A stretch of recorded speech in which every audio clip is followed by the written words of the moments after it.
हाँ जी। नमस्कार भी दोस्तों, कैसे हो सारे। उम्मीद है सब स्वस्थ होगे, मस्त होगे। तो कल भाई 15 अगस्त था, हमारा स्वतंत्रता दिवस था। निकल गया होगा अच्छे से, आपने अच्छे से एंजॉय किया होगा, अच्छे से हमारा तिरंगा फहराया होगा। बहुत अच्छी बात है। अभी तो आज़ादी मिली थी हमें 15 अगस्त 1947 को, और 26 जनवरी को हमारा संविधान लागू हो गया था। तो आज़ादी मिलने के बाद हमें बहुत सारी चीज़ें हो गई थी, हमें कुछ करने की, बोलने की, कहीं जाने की आज़ादी मिल गई थी। ठीक है, उस टाइम के लिए सही था, परंतु आज उस आज़ादी के साथ साथ हमारे बहुत सारे कर्तव्य भी हैं। तो अब आपका फर्ज बनता है उन कर्तव्यों को निभाओ। ऐसे ना हो कि कल तो आप पूरा ऐसे आज़ादी का दिन मना के आए हो, आज कचरा फैला रहे हो, किसी को गाली दे रहे हो। ठीक है, ये मत करना। और मैंने देखा है 16 अगस्त एक ऐसा दिन होता है जिस दिन सबसे ज्यादा हमारे तिरंगे का अपमान किया जाता है। वो आपको सड़कों पे मिल जाएगा कहीं ना कहीं, या ऐसे होता है कि बच्चे खरीद लेते हैं, लोग खरीद तो लेते हैं 15 अगस्त के दिन देशभक्ति दिखाने के लिए। वो एक दिन के तो देशभक्ति होती है कि हाँ हम दिखाएंगे वो देशभक्ति। वो खरीद लिया, और उसके बाद वो जब उसकी वो डंडी टूट गई तो वो फेंक दिया। तो अगर आपको कोई ऐसा तिरंगा दिखे जो ऐसे फेंका हुआ है, तो उसको उठा लेना, बैग में रख लेना। ठीक है, घर पे कहीं ले जाके रख देना, आपकी किसी बुक के बीच में वो उसको डाल के रख देना, तो आपको कहीं नहीं जाएगा, कहीं खराब नहीं होगा। अगर आपने 3 तिरंगे भी ऐसे रख लिए ना, तो आप देखो कितने आप बच्चे हो, तो सड़कों पे आपको तिरंगा तो नहीं मिलेगा भाई। अपमान होता है, भी बहुत ज्यादा अपमान होता है हमारे तिरंगे का।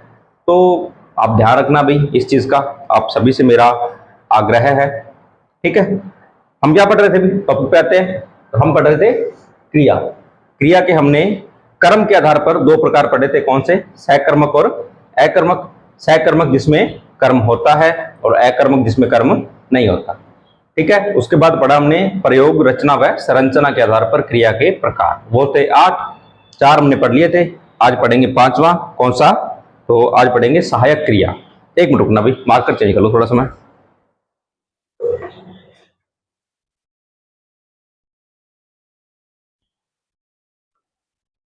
हाँ जी, तो आज कौन सा पढ़ेंगे हम।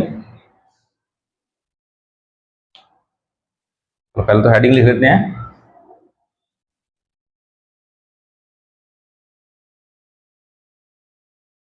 प्रयोग, रचना व संरचना के आधार पर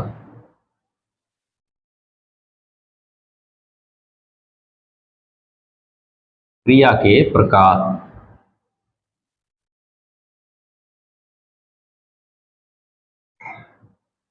ठीक है, 8 प्रकार थे, 4 हमने पढ़ लिए। आज पढ़ेंगे 5वां, कौन सा, सहायक क्रिया। नंबर 5 कौन सा है, सॉरी, सहायक क्रिया। सहायक क्रिया, एक मिनट अभी।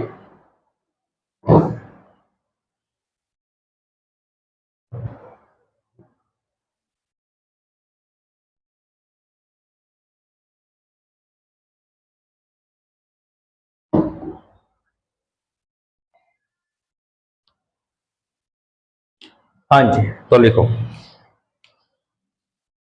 क्या लिखेंगे।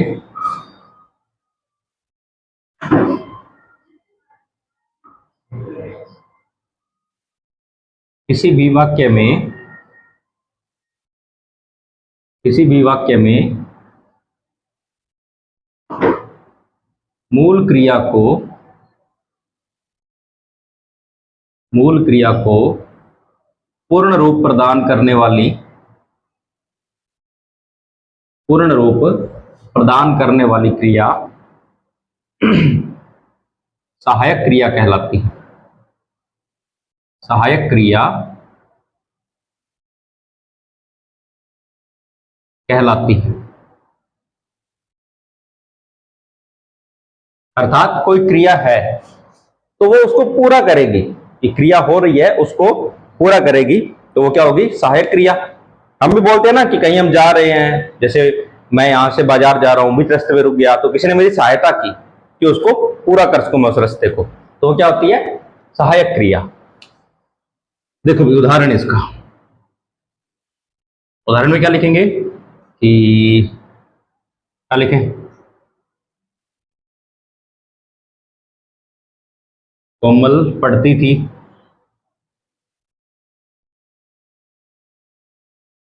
ठीक है, या फिर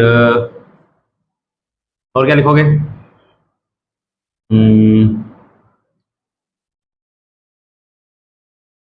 पायल गा रही थी,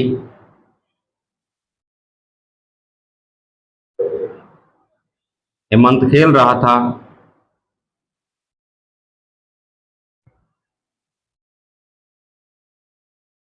ठीक है,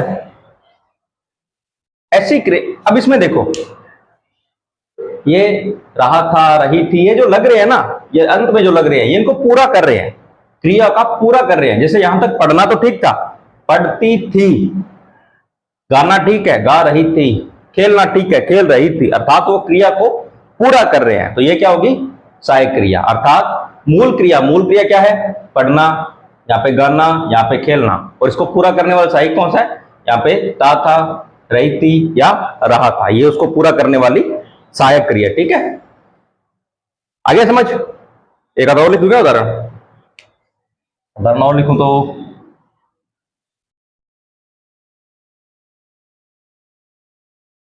विनोद सो रहा था,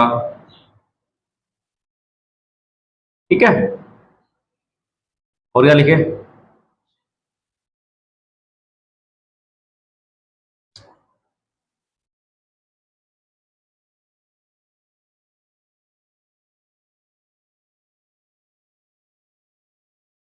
रवि घर जा रहा था,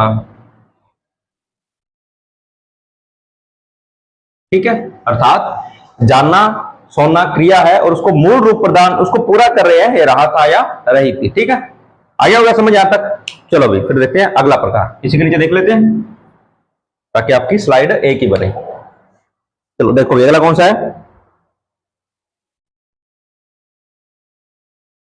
नंबर 6, सहजातीय क्रिया।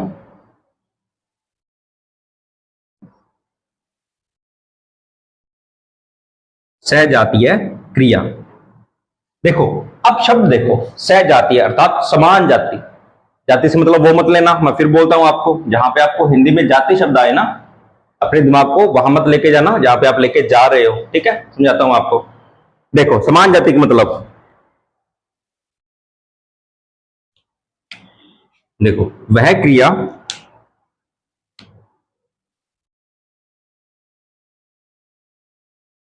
क्रिया जहां कर्म तथा क्रिया, कर्म तथा क्रिया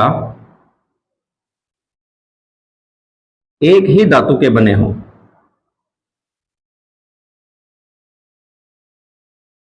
कर्म तथा क्रिया एक ही धातु के बने हों, उसे सजातीय क्रिया कहते हैं। उसे सजातीय क्रिया कहते हैं। अब देखो दो चीजें क्या, एक तो कर्म, एक तो क्या, कर्म और एक क्रिया, एक ही धातु से बने होंगे। कर्म और क्रिया एक ही धातु से बने होंगे। चलो एक उदाहरण लिखाता हूं, लिखो उदाहरण। तो कल हमारा स्वतंत्रता दिवस था भी, तो उसी पे लिखते हैं कि भारत ने अनेक लड़ाइयां लड़ी, अनेक लड़ाइयां लड़ी। ठीक है, एक और लिख देता हूं आपको, खिलाड़ियों ने अच्छा खेल खेला। खिलाड़ियों ने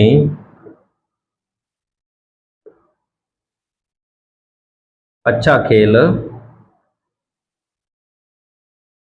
खेला। अब देखो, लड़ाइयां और लड़ी, इनमें समान धातु, धातु अर्थात मूल शब्द, तो इसमें मूल शब्द क्या है? लड़। मूल धातु क्या है? लड़। अब इसमें ना प्रत्यय लगाते ही वो क्या बन जाएगा? लड़ना, अर्थात क्रिया बन जाएगी। मूल शब्द क्या है? लड़। इसमें देखो मूल शब्द क्या है? तो खेल।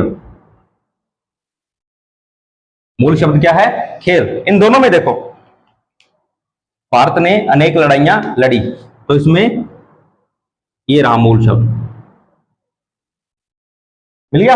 अब इसमें देखो, खिलाड़ियों ने अच्छा खेल खेला, तो ये रहा खेल, मिल गया मूल शब्द। आया समझ? एक और लिखो उदाहरण इसका, एक और लिख लो। क्या लिखोगे? हाँ, ये लिखो, कोमल ने अच्छा गाना गाया।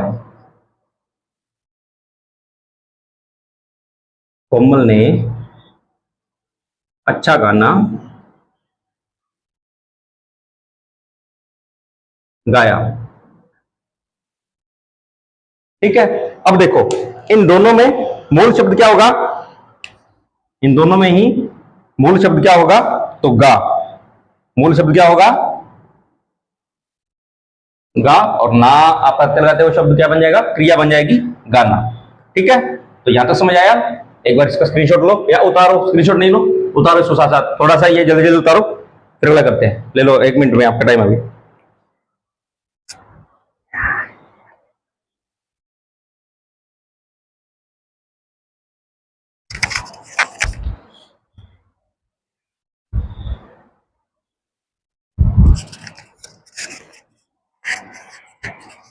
जल्दी जल्दी करो, जल्दी जल्दी।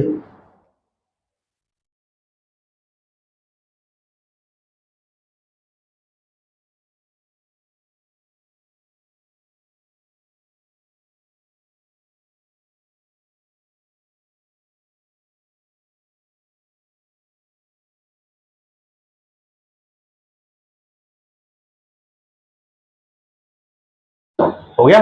कर दूं साहब भी? चलो, जिन्होंने नहीं लिखा, एक बार इसका स्क्रीनशॉट ले लो, या आप वीडियो पॉज कर लेना। ठीक है अभी?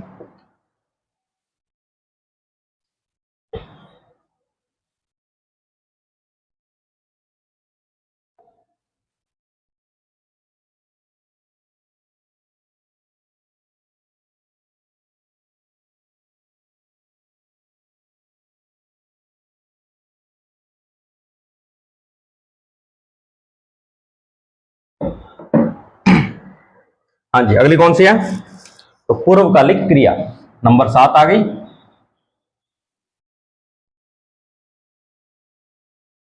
हाँ, नंबर 7, पूर्वकालिक क्रिया।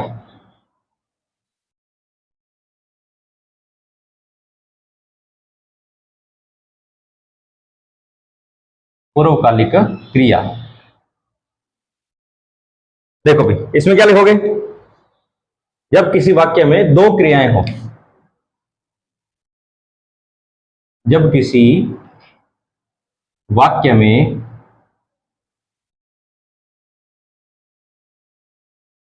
दो क्रियाएं प्रयुक्त हो,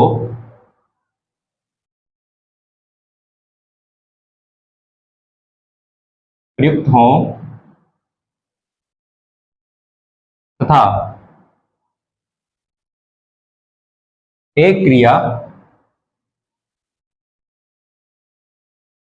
दूसरी क्रिया से पहले संपन्न हो जाए,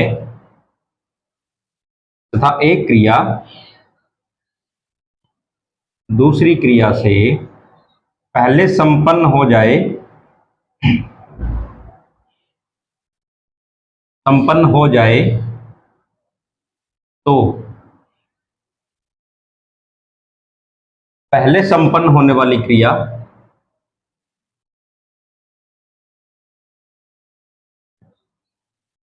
पहले संपन्न होने वाली क्रिया पूर्वकालिक क्रिया कहलाती है। पूर्वकालिक क्रिया कहलाती है।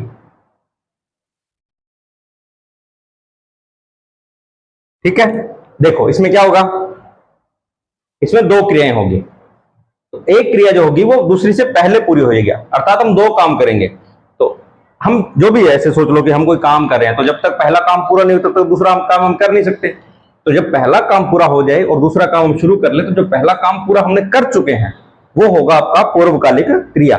जैसे आप मोबाइल चला रहे हो, ठीक है, मोबाइल चलाया चलाया थोड़ी देर चलाया, उसके बाद आप सो गए, तो बनेगा क्या कि जैसे लिख दूं कि रोशन मोबाइल चलाकर सो गया, अर्थात उसने पहले मोबाइल चलाया तो मोबाइल चलाना क्रिया हो गई, उसके बाद वो सो गया तो सोना भी एक क्रिया होती है अभी, अर्थात जो मोबाइल चलाना है वो उसकी पूर्वकालिक क्रिया कहलाएगी। ठीक है, तो इस पे उदाहरण लिख देते हैं। लिखे उदाहरण, क्या लिखें? हाँ, तो ये लिख लो, नीलम पढ़कर सो गई। होशियार है नीलम, जो पढ़कर सो गई, अच्छी बात है। और क्या होगा? और क्या होगा? हाँ, कोमल खाना खाकर विद्यालय चली गई।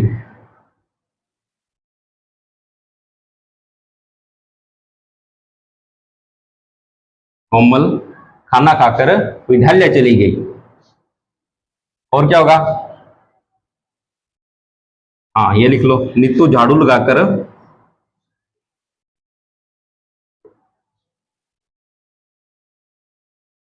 पढ़ने चली गई। पढ़ने लगी करना, नीतू झाड़ू लगाकर पढ़ने लगी। अब इन तीनों में देखो, दो दो क्रियाएं हो रही है। पहले में देखो, नीलम पढ़कर सो गई, अर्थात पढ़ना पहली क्रिया क्या हो गई? पढ़ना। दूसरी क्रिया सोना। ठीक है, तो इसमें पूर्वकालिक क्रिया जो पहले पूरी हुई वो क्या होगा? पढ़ना। अब इसमें देखो, कोमल खाना खाकर विद्यालय चले गई, तो खाना खाकर अर्थात खाना खाना एक क्रिया हो गई, और विद्यालय चले जाना दूसरी क्रिया ये हो गई। तो इसमें पहली क्रिया क्या होगी? तो खाना खाना। ठीक है, अब तीसरे में देखो, झाड़ू लगाकर पढ़ने लगी, तो झाड़ू लगाना एक क्रिया हो गई, फिर पढ़ना दूसरी क्रिया हो गई। तो पहली क्रिया अर्थात पूर्वकालिक क्रिया कौन सी होगी? झाड़ू लगाना। ठीक है, समझाया? पूर्वकालिक क्रिया कौन सी होगी? वे क्रियाएं जिसमें, या वे वाक्य जिसमें दो क्रियाएं हो तथा एक क्रिया दूसरी से पहले पूरी हो जाए, तो जो पहले पूरी हुई क्रिया है वो आपकी पूर्वकालिक क्रिया कहलाएगी। ठीक है, आया समझ में? आपको समझ आया? चलो फिर अब करते हैं तीसरा, आठवां अंतिम प्रकार इसका।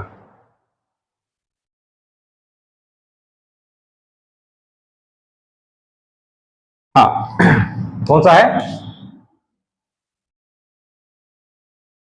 अनुकरणात्मक क्रिया।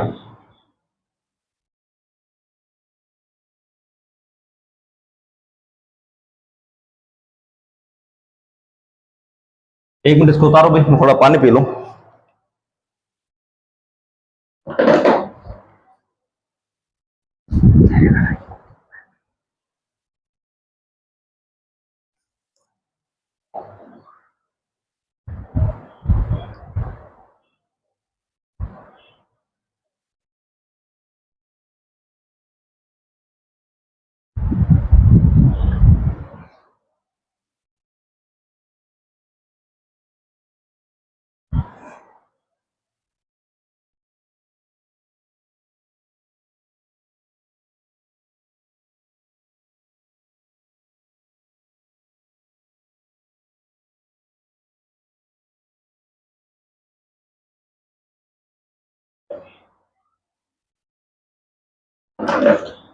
हाँ जी, हो गया।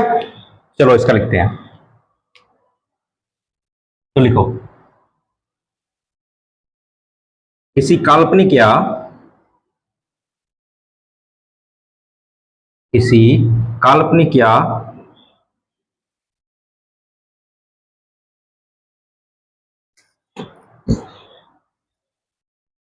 वास्तविक ध्वनि के अनुकरण से, वास्तविक ध्वनि के अनुकरण से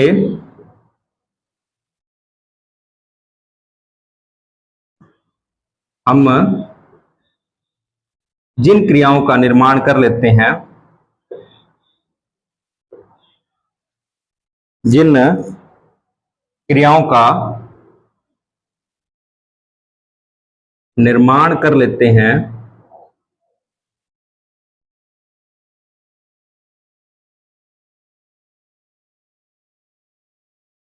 वे अनुकरणात्मक क्रिया कहलाती हैं। वे अनुकरणात्मक क्रिया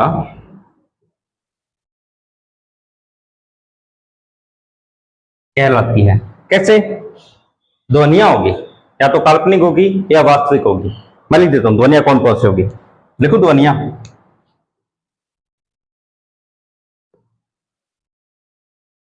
तो हम बोल देते हैं खटखटाना, या हिन हिनाना,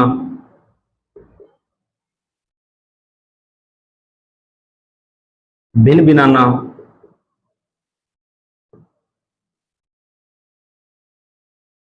चहचहाना,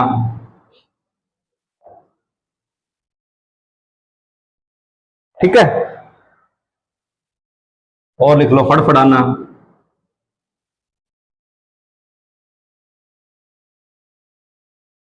ये ध्वनियां काल्पनिक है, हमने बना लिया कि कोई दरवाजा खटखटा रहा है तो उसका खटखटाना बना दिया। अब घोड़ा जो बोलता है उसको हम बोलते हैं हिन हिनाना, मक्खियां घूम रही है उसको बोल दिया भिन भिनाना, चिड़िया बोल रही उसको बोल देते चहचहाना, या हम किसी चीज का या पक्षी उड़ते हैं तब वो बोल देते हैं कि हाँ उसके पंख फड़फड़ा रहे हैं। तो इसी से उदाहरण बन जाएंगे इसके, ठीक है।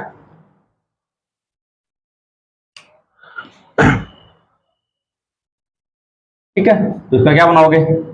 उदाहरण लिखो। तो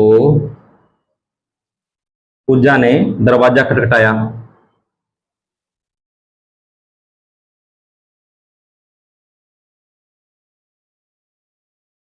ठीक है, या फिर एक और उदाहरण भी आपको।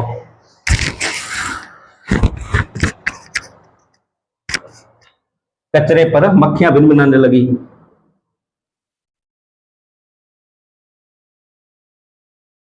कचरे पर मक्खियां भिनभिनाने लगी।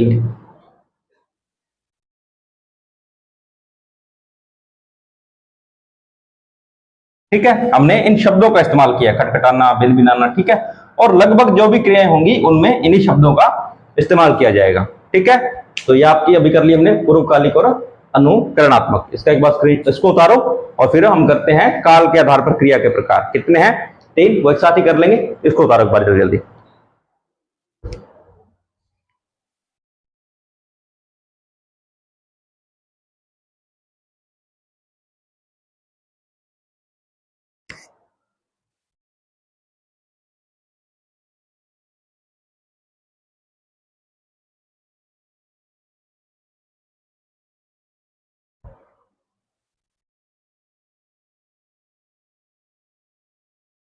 हो गया?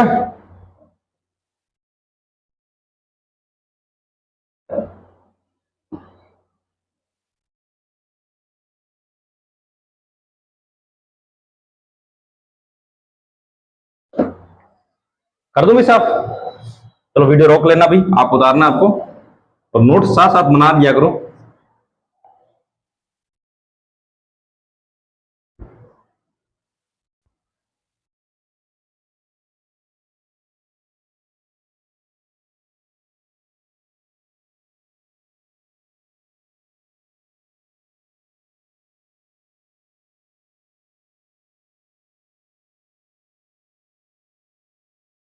अच्छा, अगर किसी को ना हिंदी की बुक लेनी हो, कि कोई बच्चा बोल दे सर हमें हिंदी बुक चाहिए, हमें नोट्स नहीं बनते या हमें उदाहरण नहीं मिलते, तो आपका एक काम करना, मैंने नंबर दिया था आपको पिछली क्लास में, उस नंबर पे कॉल कर लेना या मैसेज कर लेना।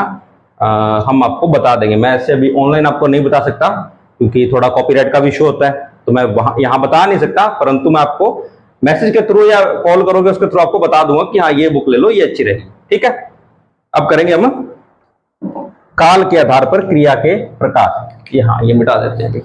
प्रयोग रचना संरचना हो गया हमारा।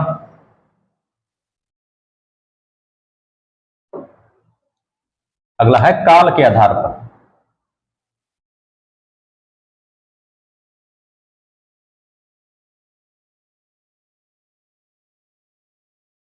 क्रिया के प्रकार।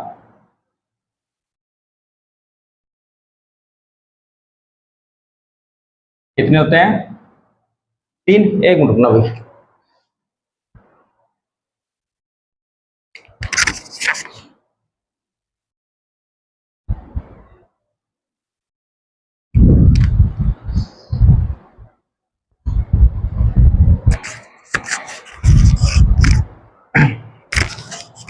हाँ जी, क्या पढ़ना है? काल के आधार पर क्रिया के प्रकार। काल कितने होते हैं सबको पता है, 3 होते हैं। कौन कौन से जी? तो भूतकाल, भविष्य काल, वर्तमान काल। अगर अंग्रेजी में बोले तो क्या होगा? प्रेजेंट, पास्ट और फ्यूचर। पास्ट, प्रेजेंट और फ्यूचर। तो भूतकाल जो बीत गया, वर्तमान काल जो चल रहा है, भविष्य काल जो आने वाला है। तो उसी प्रकार से होगा कि जो क्रिया पहले हो गई, जो क्रिया चल रही है, या जो क्रिया आगे जाके होगी। तो मैंने बोलूं मैं मंदिर गया था, क्या होगा? भूतकालिक। मैं मंदिर जा रहा हूं, क्या होगा? वर्तमान कालिक। मैं मंदिर जाऊंगा, क्या होगी? भविष्यकालिक। मोटा मोटा तो आपको यही समझा दिया काल के आधार पर क्या होता है। 3 प्रकार यही बनेंगे। अब थोड़ा सा हम थ्योरी भी समझ लेते हैं अच्छे से, ठीक है? तो पहला कौन सा होगा? मैं आपको एक एक उदाहरण लिखूंगा भाई, ज्यादा नहीं, क्योंकि इसमें जब हम आगे काल पढ़ेंगे तब इसको मैं और अच्छे से समझाऊंगा। क्योंकि काल सिर्फ इतना सा नहीं है, काल एक बहुत बड़ा टॉपिक है। तो जब हम काल पढ़ेंगे तब उसको अच्छे से डिफाइन करेंगे। अभी सिर्फ मैं आपको क्रिया के आधार पर जो भी है वो करवा देता हूं, ठीक है? कुछ बच्चे ऐसे ना बोल दे कि सर आपने काल इतना सा ही क्यों करवाया है। काल बहुत बड़ा है, अभी मुझे पता है, परंतु हम यहाँ पे सिर्फ क्रिया के आधार पर कर रहे हैं, ठीक है? तो इतना ही होगा अभी। चलो लिखो, पहला क्या होगा? भूतकालिक क्रिया।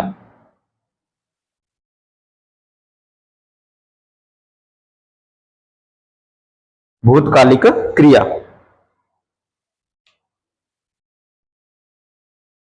तो क्या होगा इसमें? वह क्रिया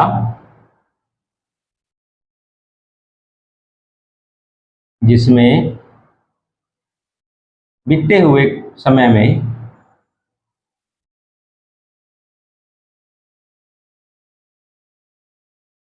क्रिया के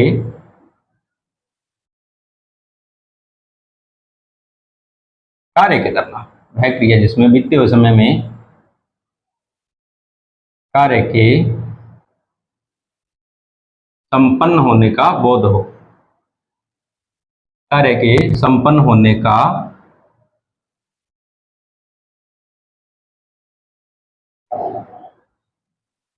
बोध हो, अर्थात कार्य पहले हो चुका है। जैसे क्या लिखेंगे?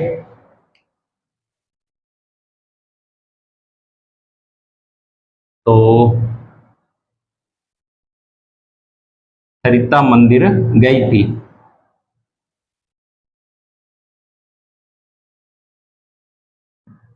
राम मेला देखने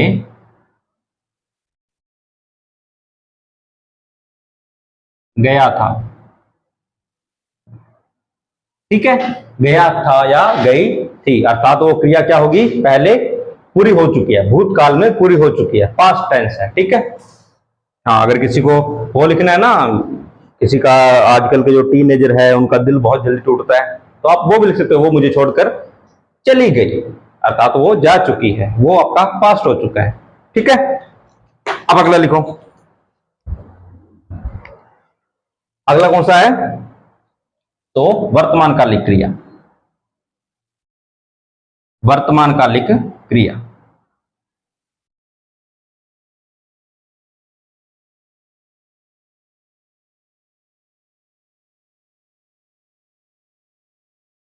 इसमें क्या आएगा? वह क्रिया जिसमें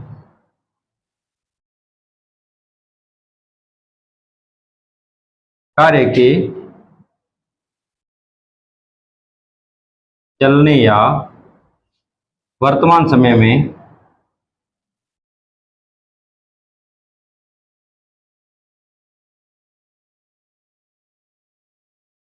होने का बोध हो।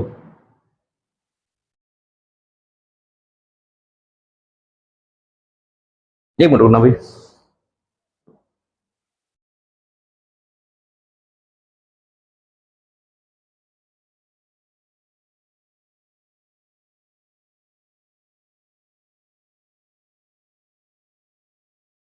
ठीक है, या तो क्रिया वर्तमान कार्य में चल रही होगी, ठीक है, या संपन्न भी लिख सकते हैं।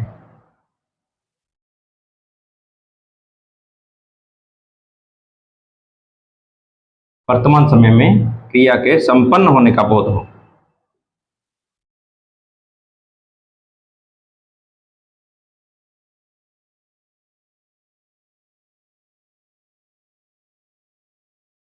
अर्थात क्रिया अभी पूरी हुई है। ठीक है, तो इसमें क्या लिखेंगे?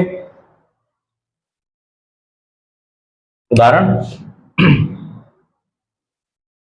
उदाहरण क्या लिखेंगे? तो भाई हाँ लिखो, कविता हॉकी खेल रही है। कविता हॉकी खेल रही है, अर्थात वो कार्य वर्तमान समय में चल रहा है, अभी खेल रही है। एक और लिख लो, प्रीति किताब पढ़ रही है। प्रीति किताब पढ़ रही है, अर्थात वर्तमान समय में कार्य चल रहा है। पढ़ रही है या खेल रही है, अर्थात वर्तमान समय में कार्य चल रहा है। ये क्या होगा? अपना वर्तमान कालिक क्रिया। अब तीसरी देखो, तीसरा कौन सा है? भविष्यकालिक क्रिया। नंबर 3,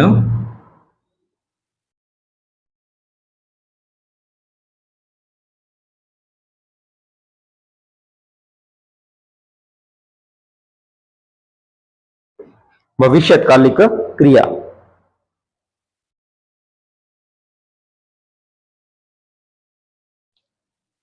लिखो, क्रिया का वह रूप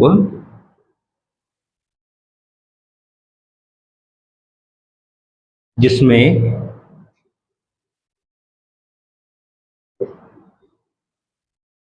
आने वाले समय में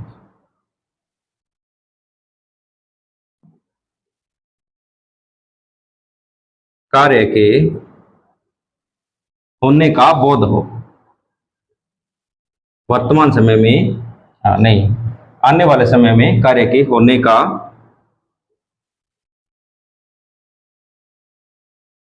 बोध हो, अर्थात कार्य आने वाले समय में होगा। ठीक है, तो इसको उदाहरण लिखो, क्या लिखोगे?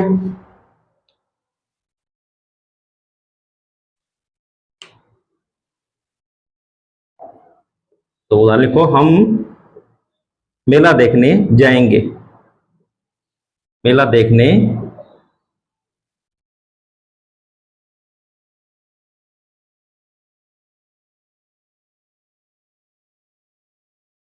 जाएंगे, अर्थात कार्य आने वाले समय में होगा।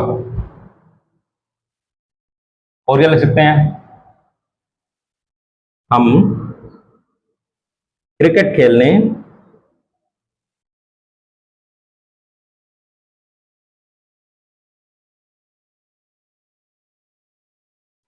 जाएंगे, अर्थात कार्य आने वाले समय में होगा। ठीक है, अब वो नहीं है कि कल परसों, ये नहीं लिखा इसमें। हो सकता है कल हो जाए, हो सकता है परसों हो सकता है 10 दिन बाद हो, इसमें टाइम नहीं बताया हुआ। पर जो हम काल अच्छे से करेंगे ना, उसमें ये चीज भी बताई जाएगी कि क्रिया कल हो रही है, कुछ दिन हो गए या बहुत दिन हो गए, वो चीज उसमें बताई जाएगी भी। ठीक है, तो ये होगी हमारी काल के आधार पर क्रिया के प्रकार: भूतकालिक, वर्तमानकालिक, भविष्यकालिक। भूतकालिक जो पहले बीत चुका, वर्तमान काल जो चल रहा है, भविष्य काल जो आने वाला है। ठीक है, तो इसका एक बार स्क्रीनशॉट लो। ठीक है, पहले स्क्रीनशॉट ले लेते हैं।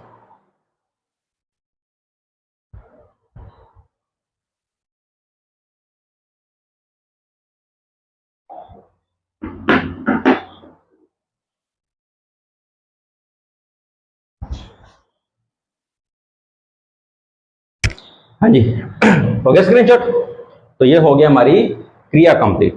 ठीक है, अब कल हम एक नया टॉपिक शुरू करेंगे, वो मैं आपको बता दूंगा अभी कौन सा टॉपिक शुरू करें, समास या फिर कारक, और देखते हैं जिस अनुसार एक जो सही बैठेगा वही पूरा शुरू कर लेंगे और जल्दी ही पूरा भी कर लेंगे। अभी हम थोड़ा सोच रहे हैं कि थोड़ा क्लासेस सीरीज से चलती रहे। कोशिश हमारी यही रहती है भी, पर बीच बीच में थोड़ा गैप आ जाता है। और हाँ, मैंने आपको जो शुरुआत में एक बात बोली है, 16 अगस्त आपको तिरंगे का अपमान नहीं होने देना है, तो वो आप जरूर करना। और एक अच्छे नागरिक की तरह अपने अधिकारों का ध्यान तो रखो, परंतु अपने जो कर्तव्य है उनका ध्यान भी रखो, उनको भी अच्छे से निभाओ। ये देश आपका है, इसका ध्यान रखो, इसको साफ रखो। ठीक है, मिलते हैं कल, तब तक के लिए धन्यवाद।